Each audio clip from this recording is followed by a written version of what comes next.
the Fed, and the Fed. Coin gold and silver when the Fed is dead. A free market money, what the founders meant. The best way to reign in the government. And the Fed, and the Fed. Hear what I'm saying, heard what I said? If we don't heed the warning, where we gonna head? $10 million for a loaf of bread? Since the Fed's creation, the dollar has lost 95% of its value through inflation. The boom-bust cycle was a thing of the past. We were told it could never happen like that ever again. And then the bottom fell out, the $10 trillion bailout. You better get your wheelbarrow out of the garage because you're gonna need it. Better plant your garden seeds if you plan on eating. And they tried to blame the meltdown on the greedy walking tall Wall Street traders getting drunk. But who was at the bartending, buying rounds? Who served? The central bank and the Federal Reserve. In the old days, they had a bowl of dust. These days, we got a belt of rust and a booming bust, buying broken trusts. Let the banks fail, leave them belly up. Fraudulent fractions, currencies elastic, economic magic. The whole story's tragic. Spiraling debt as it starts to unfurl. The bubble that broke the world. So what is a central bank? A central bank is an institution that produces the currency of an entire nation. Based on historical precedent, two specific powers are inherent in central banking practice: the control of interest rates and the control of the money supply, or inflation. The central bank does not simply supply a government's economy with money, it loans it to them at interest. Then, through the use of increasing and decreasing the supply of money, the central bank regulates the value of the currency being issued. It is critical to understand that the entire structure of this system can only produce one thing in the long run: debt. It doesn't take a lot of ingenuity to figure this scam out. For every single dollar produced by the central bank is loaned at interest.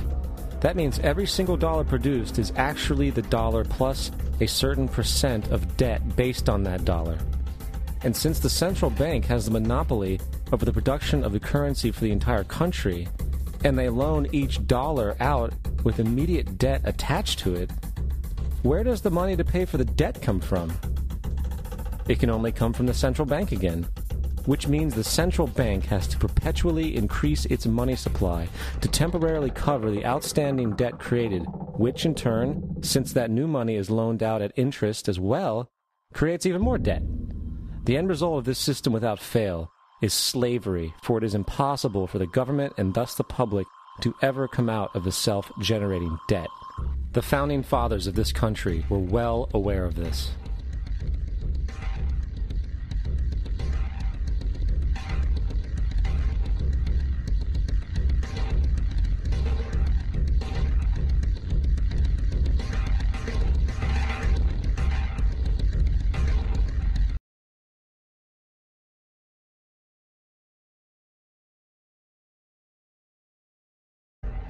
By the early 20th century, the U.S. had already implemented and removed a few central banking systems, which were swindled into place by ruthless banking interests. At this time, the dominant families in the banking and business world were the Rockefellers, the Morgans, the Warburgs, the Rothschilds. And in the early 1900s, they sought to push once again legislation to create another central bank. However, they knew the government and public were very weary of such an institution, so they needed to create an incident to affect public opinion. So, J.P. Morgan, publicly considered a financial luminary at the time, exploited his mass influence by publishing rumors that a prominent bank in New York was insolvent or bankrupt.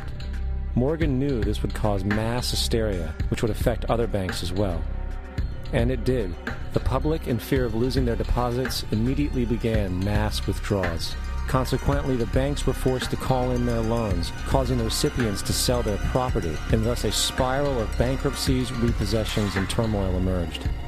Putting the pieces together a few years later, Frederick Allen of Life magazine wrote, "The Morgan interests took advantage to precipitate the panic, guiding it shrewdly as it progressed."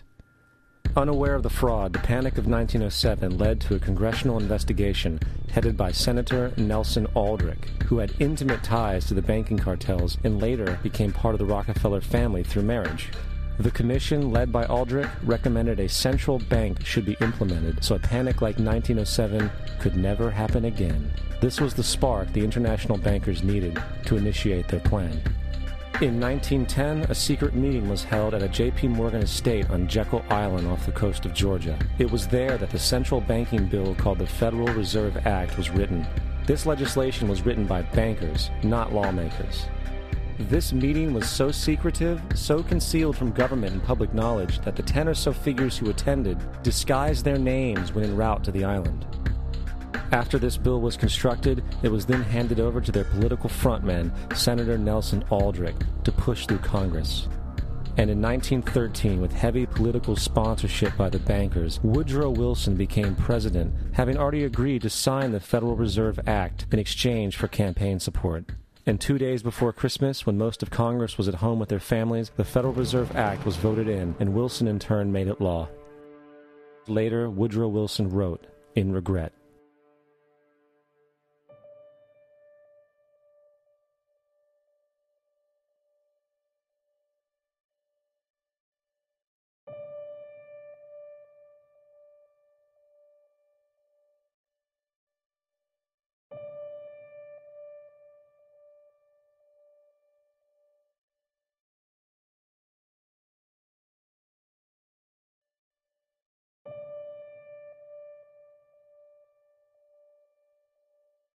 Congressman Louis McFadden also expressed the truth after the passage of the bill. A world banking system was being set up here, a superstate controlled by international bankers, acting together to enslave the world for their own pleasure. The Fed has usurped the government. Now, the public was told that the Federal Reserve System was an economic stabilizer, and inflation and economic crises were a thing of the past. Well, as history has shown, nothing is further from the truth. The fact is, the international bankers now had a streamlined machine to expand their personal ambitions. It's alive! It's alive! It's alive! For example, from 1914 to 1919, the Fed increased the money supply by nearly 100%, resulting in extensive loans to small banks and the public. Then, in 1920, the Fed called in mass percentages of the outstanding money supply, thus resulting in the supporting banks having to call in huge numbers of loans, and, just like 1907, bank runs, bankruptcy, and collapse occurred. Over 5,400 competitive banks outside of the Federal Reserve System collapsed, further consolidating the monopoly of a small group of international bankers. Privy to this crime, Congressman Lindbergh stepped up and said in 1921, "Under the Federal Reserve Act, panics are scientifically created. The present panic is the first scientifically created one, worked out as we figure a mathematical equation." However, the panic of 1920 was just a warm-up. From 1921 to 1929, the Fed again increased the money supply, resulting once again in extensive loans to the public and banks. There was also a fairly new type of loan called a margin loan in the stock market. Very simply, the margin loan allowed an investor to put down only 10% of a stock's price, with the other 90% being loaned through the broker. In other words, a person could own $1,000 worth of stock with only $100 down. This method was very popular in the roaring 1920s, as everyone seemed to be making money in the market. However, there was a catch to this loan. It could be called in at any time and had to be paid within 24 hours. This is termed a margin call, and the typical result of a margin call is the selling of the stock purchased with the loan. So, a few months before October in 1929, J.D. Rockefeller, Bernard Baruch, and other insiders quietly exited the market, and on October 24, 1929, the New York financiers who furnished the margin loans started calling them in masse. This sparked an instantaneous, massive sell-off in the market, for everyone had to cover the margin loans.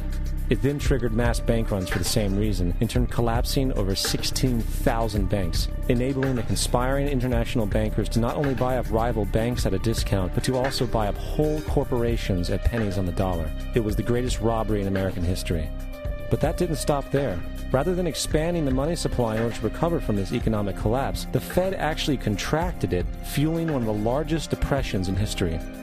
Once again outraged, Congressman Louis McFadden, a longtime opponent of the banking cartels, began bringing impeachment proceedings against the Federal Reserve Board, saying of the crash and depression, "It was a carefully contrived occurrence. International bankers sought to bring about a condition of despair so that they might emerge the rulers of us all."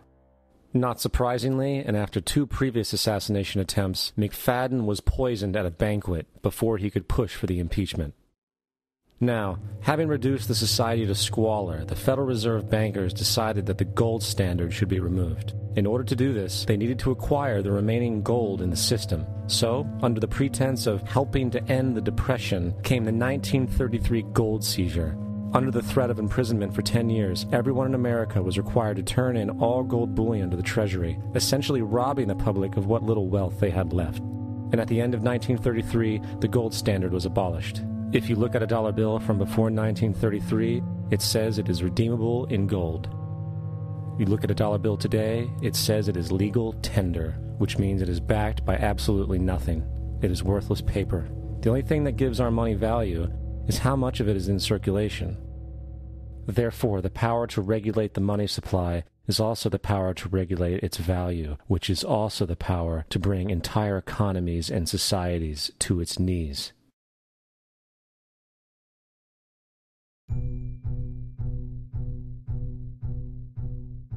It's important to clearly understand the Federal Reserve is a private corporation. It is about as Federal Express. It makes its own policies and is under virtually no regulation by the U.S. government. It is a private bank that loans all the currency at interest to the government, completely consistent with the fraudulent central banking model that the country sought to escape from when it declared independence in the American Revolutionary War. Now, going back to 1913, the Federal Reserve Act was not the only unconstitutional bill pushed through Congress. They also pushed the federal income tax. It's worthwhile to point out that the American public's ignorance towards the federal income tax is a testament to how dumbed down and oblivious the American population really is. First of all, the federal income tax is completely unconstitutional, as it is a direct, unapportioned tax. All direct taxes have to be apportioned to be legal based on the Constitution. Secondly, the required number of states in order to ratify the amendment to allow the income tax was never met, and this has even been cited in modern court cases.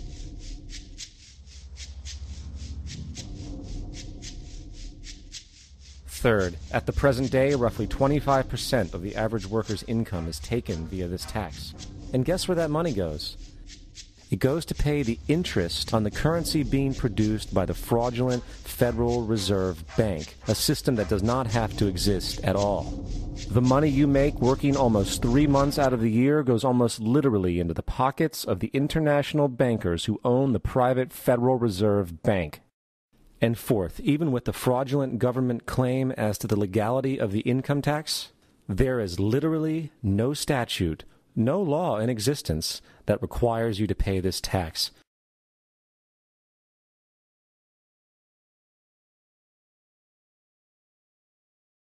The Fed drives a wedge in savings and investment, poor prosperity through deficit spending. Greenspan guarantees it's about inflow. Helicopter Bernanke broken discount window. Call the witch doctor. I don't want to hear it. John Maynard Keynes and his animal spirit start a Tea Party campaign for liberty. Blood of tyrants and patriots at the Liberty Tree. There's a freedom movement, a second revolution. You ought to learn the truth, and what's the solution? Audit the Fed and then end it, folks. At the Freedom Rally, burning dollar bill notes, transit, and the Fed, and the Fed. The mask comes off and the veil is shed. Not so long ago it seemed nobody cared. Now we got them running scared. And the Fed, and the Fed. The empire's naked and the king is dead. Stand tall, Ron Paul, you should be proud. We heard your voice coming clear and loud. My guess is that in the next year or two, the economy will get weaker and weaker. We're going to get poorer and poorer, and we are going to be challenged. But our numbers will continue to grow. Who would have ever thought that the monetary issue would have gotten this much attention if we'd have been talking about this 2 years ago? In Washington, it seemed like I was the only one thinking about sound money in the Federal Reserve and all this. So it was there that once I brought up the subject of the Federal Reserve, the crowd burst out about ending the Fed, and they started burning Federal Reserve notes, and I knew the world has changed.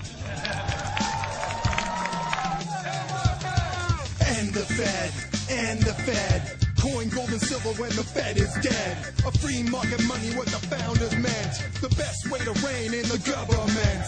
And the Fed, and the Fed. The mask comes off and the veil is shed. Not so long ago it seemed nobody cared. Now we got them running scared.